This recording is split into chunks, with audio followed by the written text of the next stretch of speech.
The president has said, okay, if we're able to make a deal with Iran, along with that, he wants all the Gulf nations to sign on to the Abraham Accords, which was an agreement that was made during the president's first term to normalize relations with Israel between Israel and Gulf nations. And at the time, back in his first term, the only two that signed on were Bahrain and the United Arab Emirates.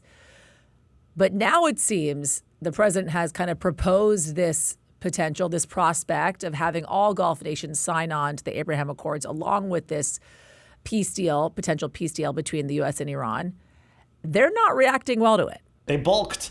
And in many ways, I think that what we heard from some of the reporting that came out of this was that it was almost a feeling of disbelief.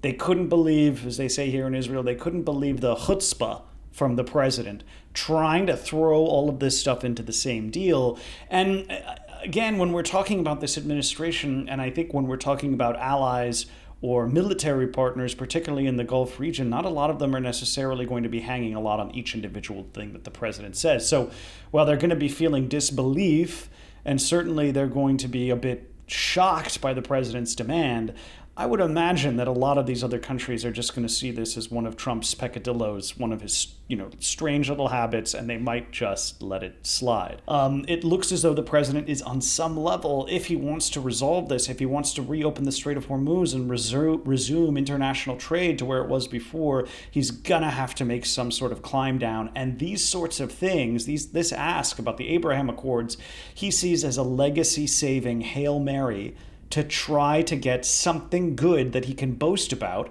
out of this deal.